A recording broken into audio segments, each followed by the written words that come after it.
The Alaskan wilderness was a place of untamed beauty and unforgiving isolation. Winters here were long and relentless, the snow blanketing the earth in a vast, white silence. Towering pines stretched toward the sky, their branches heavy with frost. The wind howled through the valleys, carrying with it the distant cries of wolves. It was a land that demanded respect, where survival was never guaranteed, and where those who stayed learned to live by nature's rules. David Thompson had chosen this life willingly. He had once worked in an office, surrounded by the hum of computers and the sterile glow of fluorescent lights. But that life had never suited him. He longed for something real, something honest. So, when the opportunity arose, he packed up his world and moved with his wife, Emily, to the wilderness, far from the noise of modern civilization. They built their home, a sturdy log cabin, nestled between the trees, on the land they had dreamed of for years. It wasn't luxurious, but it was theirs. A wood-burning stove kept the harsh cold at bay, and the fireplace crackled warmly at night. They had a small vegetable garden in the spring and a nearby creek that provided fresh water. Life was simple, but it was good. Then came Jack. Their son was born in this wilderness, under the same sky that stretched endlessly over the mountains. He was a child of the wild, his first steps taken on pine needle-covered ground, his first words spoken beneath a sky full of stars. At 2 years old, he was full of curiosity, his bright blue eyes constantly scanning his surroundings, his little hands always reaching for the world around him. And wherever Jack went, Buck followed. Buck was more than just a dog, he was family. A Great Pyrenees, bred for centuries to protect and guard. He was massive, his thick white coat blending almost seamlessly with the snow, his dark eyes intelligent and watchful. He had been with them since Jack was born, and from the very first day, he had taken his role as protector seriously. While David and Emily saw a beautiful, untamed land, Buck saw a world of dangers. He patrolled their small clearing daily, his massive paws making silent impressions in the snow. He sniffed the air constantly, ears twitching at the slightest unfamiliar sound. He slept beside Jack's crib at night, his body positioned like an impenetrable wall between the child and the door. David often laughed about it. "He's more serious about his job than I ever was at mine," he joked to Emily as Buck paced along the tree line, his tail flicking back and forth in slow, deliberate movements. Emily smiled, but deep down, she trusted Buck's instincts more than anything else. And lately, Buck had been uneasy.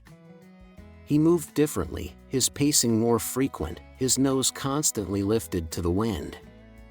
His usual calm had been replaced with an alertness that unsettled even David. But life went on, and in the quiet safety of their cabin, the Thompsons continued their days as they always had. What they didn't know was that something had already found them. Something that lurked beyond the trees. Waiting. Jack had known Buck for as long as he had known the world. From the moment he was brought home from the small-town hospital 2 years ago, Buck had been there, his thick white fur the first thing Jack reached for as an infant, his warm breath lulling him to sleep on cold nights. Jack was no ordinary toddler. He didn't have playgrounds or city parks to explore. His world was the vast, untamed wilderness, and he moved through it with the reckless curiosity only a child could have. He wobbled over tree roots, toddled through snowbanks, and stretched his small hands toward birds that flitted just out of reach. And Buck was always there. If Jack lost his balance, Buck's massive body was there to steady him. If the boy wandered too far, Buck would gently herd him back, his nose nudging Jack's tiny shoulder. At night, when the wind howled against the cabin walls, Buck slept curled beside the crib, his ears twitching at every sound. Emily often watched them together and marveled at their bond. One afternoon, she sat by the cabin window, kneading dough for bread, while Jack played just outside. The sun was bright, reflecting off the snow, and Jack was bundled up in his heavy coat, his chubby legs making clumsy imprints in the frost-covered ground. Buck followed him closely, always between Jack and the tree line. Jack squealed with delight, throwing a small pine cone as far as his tiny hands could manage. Buck watched it land a few feet away, unimpressed, but when Jack clapped his hands and pointed, the great dog sighed, and trudged over to fetch it, bringing it back with his usual stoic patience. Emily chuckled. "That dog has more patience than either of us." David, sharpening his axe on the porch, smirked. "He's got more sense, too." But Buck's devotion went beyond simple companionship. One evening, as the family sat around the fire, Jack had fallen asleep in Emily's lap, his tiny fingers still clutching a half-eaten biscuit. Buck, lying beside the hearth, lifted his head suddenly, ears pricked forward. Then came a low, rumbling growl. David glanced toward the door. "Buck?" The dog was standing now, his thick fur bristling.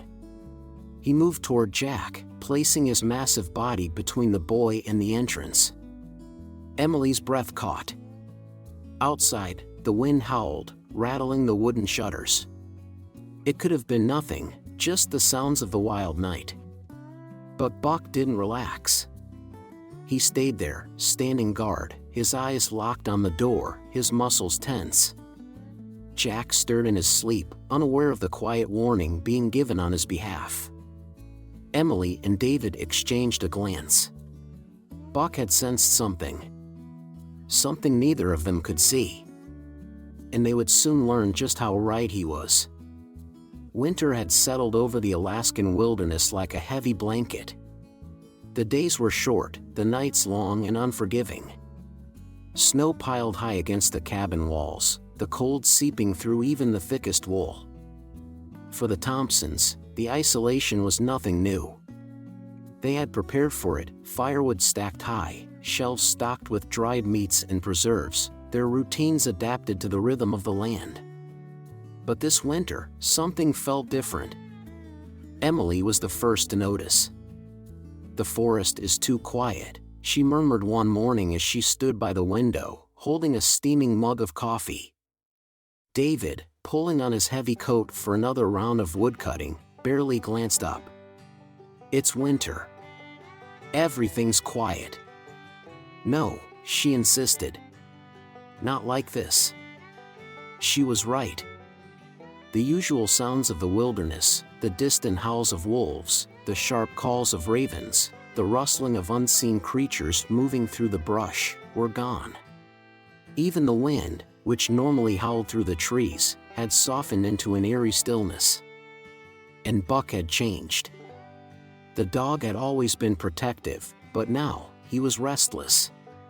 He patrolled the property with a new urgency, his head low, his ears constantly swiveling. He refused to come inside for long, choosing instead to sleep on the porch, his massive body blocking the door. One night, David stepped outside to check the traps, his breath curling into the freezing air. Buck was there, standing motionless at the edge of the clearing, staring into the darkness beyond the tree line. David followed his gaze but saw nothing. Just endless black, the kind that swallowed light whole. "You see something, boy?" David asked, shifting his rifle to his shoulder. Buck didn't move. He stood rigid, tail raised, nostrils flaring. Then, after a long moment, he let out a low, warning growl. David shivered, but not from the cold. "All right," he muttered, backing toward the cabin. "Let's get inside." Buck hesitated before turning, but even as he stepped through the door, his head kept swiveling toward the trees. Whatever was out there, it hadn't left. The next morning, Emily found tracks near the edge of the clearing. At first, she thought they were from a wolf. But as she crouched down, pressing her fingers into the frozen impressions, a chill ran up her spine. The prints were too large. Too deep. Too heavy. David knelt beside her, frowning. "That's not a wolf." "No," Emily whispered, her throat tightening. "It's a bear." Bears were supposed to be hibernating. But this one wasn't. And it was too close to their home. Buck, standing beside them, lowered his head, his deep brown eyes fixed on the trees. The unseen danger was no longer unseen. It was watching them. It happened on a morning like any other. Emily was inside the cabin, kneeling by the fireplace, brushing a hand over the fur rug as she stoked the embers back to life. The scent of fresh bread filled the small home, mingling with the crisp winter air that seeped through the cracks in the log walls. David had left early to check the traps along the frozen creek. He had promised to be back before noon. That left Jack playing outside, as he did every morning, under the watchful eye of Buck. The boy, bundled in layers of wool and fur, toddled across the snow, his chubby fingers grasping at the icy air. Buck was close behind, his thick coat dusted with frost, his massive paws making almost no sound in the snow. Jack giggled, chasing a butterfly that had no business being alive in such cold. It fluttered weakly, a final defiant act against the coming storm. The child's small boots crunched forward, his excitement carrying him just beyond Buck's usual boundary. And that was when Buck froze. One moment, he was Jack's gentle guardian, amused by the boy's fascination with the world. The next, every muscle in his massive body tensed, his ears snapped forward, and his tail stiffened like a rod. Then, a sound. A deep, guttural huff. A sound so low and primal it seemed to shake the very air around them. Buck turned sharply, placing himself between Jack and the trees. His lips curled back, revealing massive white teeth. A growl, deeper than any Emily had ever heard, rumbled from his throat. Inside the cabin, Emily's hands froze over the dough. The hairs on the back of her neck rose. And then, the scream came. Not from Jack, no, the boy didn't understand what was happening. It was Buck.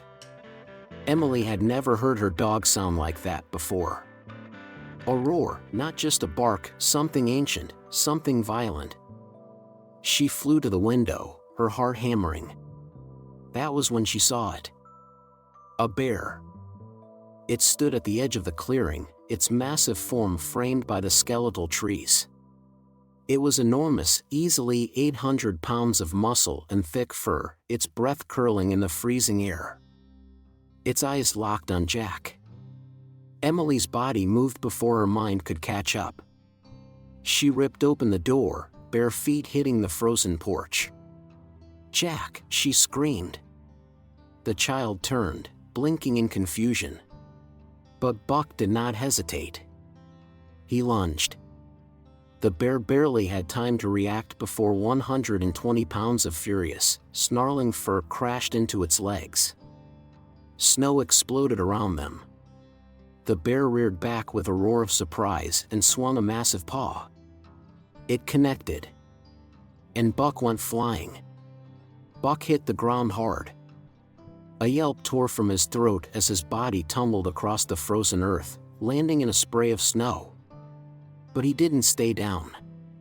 Even as the force of the bear's blow rattled through his ribs, Buck scrambled to his feet, shaking off the impact, teeth bared. His thick white fur was streaked with dirt, but his eyes burned with fury. The bear let out a deep, throaty growl, its massive paws crunching forward through the snow. It wasn't afraid. It had faced threats before, wolves, rival bears, but this dog was different. Buck didn't run. He stood his ground, placing himself directly between the bear and Jack. A living wall. A guardian. Jack, still too young to understand the danger, let out a startled whimper. Emily rushed toward him, her breath sharp and fast in the cold air. But she knew she couldn't reach him in time. The bear charged. With terrifying speed, it lunged toward Jack, its massive claws glinting in the winter light. The ground trembled beneath its weight. Emily screamed. But Buck was faster.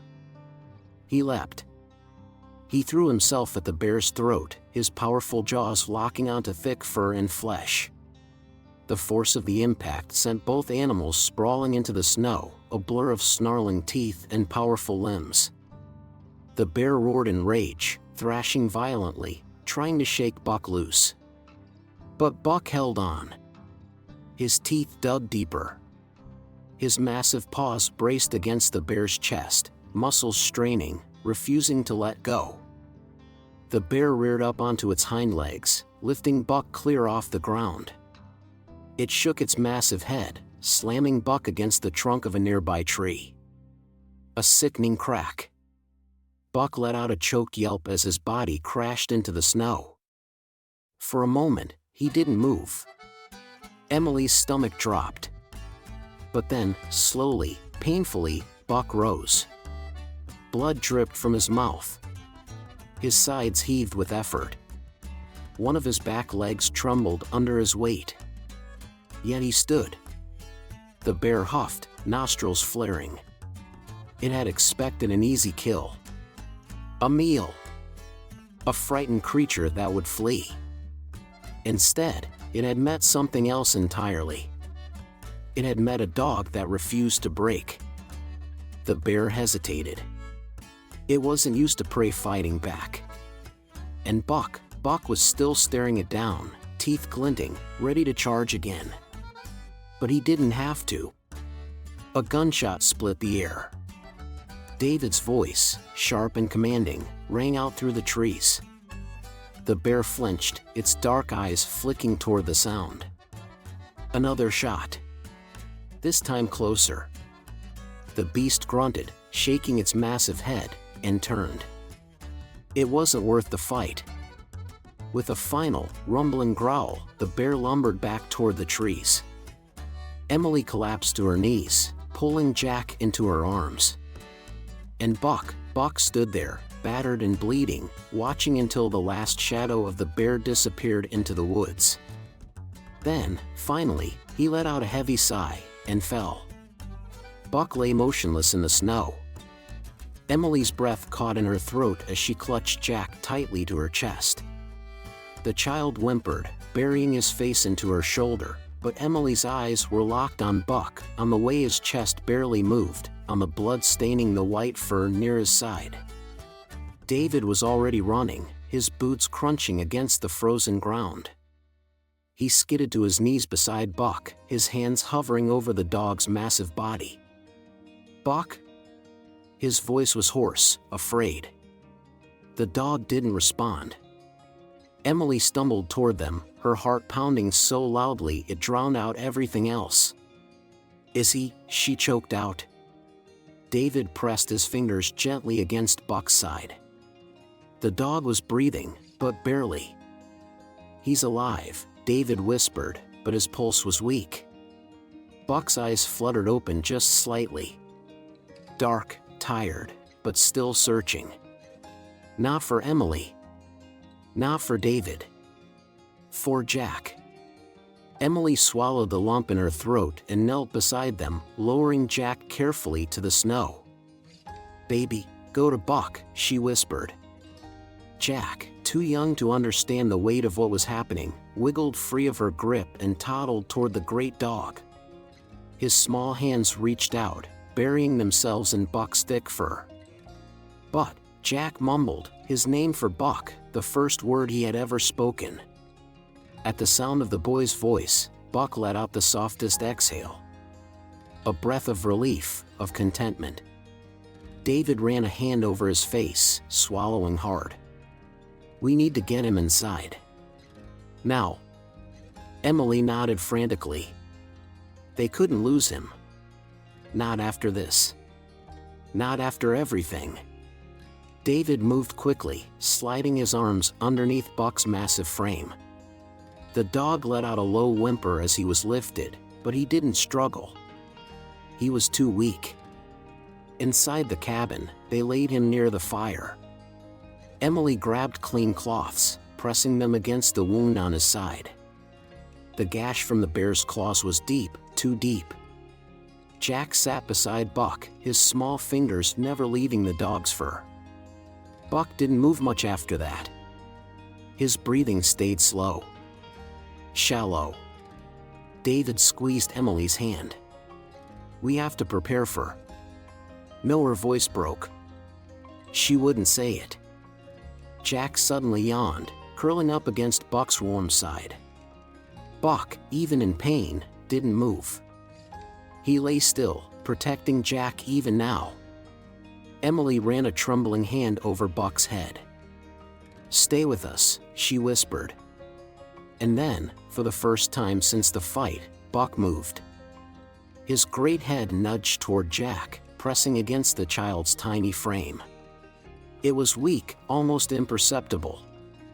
But he was still fighting. And Emily dared to hope. The fire crackled softly in the cabin, casting flickering shadows against the wooden walls. The warmth from the hearth spread through the small space, but Emily still felt cold. She sat beside Buck, pressing a fresh cloth against his wound. His breathing was slow but steady now, a fragile rhythm that reassured her just enough to keep hoping. Jack had fallen asleep, curled into Buck's thick fur, his tiny fingers tangled in the dog's coat. Even as Buck lay wounded, he had let the child rest against him, unmoving, protective even in his weakest moment. David sat on the floor, his elbows resting on his knees, watching them both. His usual steady hands were shaking. The rifle he had carried earlier was propped against the wall, useless now that the real battle had already been fought. Emily reached for a small tin of salve she had made from herbs before winter set in. Her fingers trembled as she gently rubbed it into Buck's wound, whispering reassurances even though she wasn't sure if he could hear her. "You're going to be okay," she murmured. "You have to be." David exhaled, running a hand down his face. "Emily." She didn't look at him. She couldn't. If she met his eyes, she'd see the truth she wasn't ready to face. Instead, she focused on Buck. His fur was matted with blood, but beneath it, she could still see the strong, noble dog who had watched over their family every day since Jack was born. David cleared his throat. "I should have listened," he admitted. Emily finally glanced at him, brow furrowed. "To you," David continued. "To Buck. I told myself there was nothing out there, that it was just another winter. But he knew. He knew all along." Emily swallowed hard. She had felt it too, that creeping unease, the way the land itself had seemed to hold its breath. And Buck had sensed it first. She turned back to the dog, stroking the soft fur near his ear. "You saved our son," she whispered. David's voice was thick with emotion. "You saved all of us." Silence filled the cabin, the weight of it pressing down on them both. Then, Buck shifted, just barely, but enough. His great head turned, his eyes cracking open. He let out a slow, tired breath and pressed his nose, just barely, against Jack's tiny hand. A wave of relief crashed over Emily. She laughed, half in disbelief, half in gratitude. David let out a shaky breath. "He's not done yet." No. He wasn't. And neither were they. Tomorrow, David would reinforce the fence. Emily would stock more firewood. They would be better prepared. But tonight, they would sit beside their dog, their guardian, and be thankful for the life he had fought so hard to protect. Morning came slowly to the frozen wilderness. The golden light of dawn crept through the cabin windows, glinting off the snow outside. The storm had passed, leaving the land eerily quiet. But inside the cabin, life remained. Buck still lay by the fire, his body weak but his eyes brighter than the night before. Jack sat beside him, his small hands buried in the dog's thick fur, as if holding onto him with all the strength his tiny frame could muster. Emily knelt next to them, running her fingers through Buck's coat. "He's getting better," she whispered, not just to David, but to herself, to reassure her heart that had been so close to breaking. David nodded, standing near the window. His face was solemn, his mind heavy with the weight of what had happened. The bear's tracks were still visible beyond the clearing, a reminder of how close they had come to losing everything. And yet, they hadn't lost anything. Not because of luck. Not because of fate. Because of Buck. David exhaled slowly. "I spent years thinking I had to be the protector. That it was my job to keep us safe. And then, a dog did it better than I ever could." Emily looked up at him. "Buck didn't do it because he had to. He did it because he loves us." David swallowed, his throat tight. "I should have trusted him sooner." Buck had known. Before any of them had, he had sensed the danger. He had felt it in the air, in the silence of the forest. And when the moment came, when it mattered most, he had thrown himself between Jack and death without hesitation. Because that's what loyalty is. It isn't just about protection. It's about devotion. About love.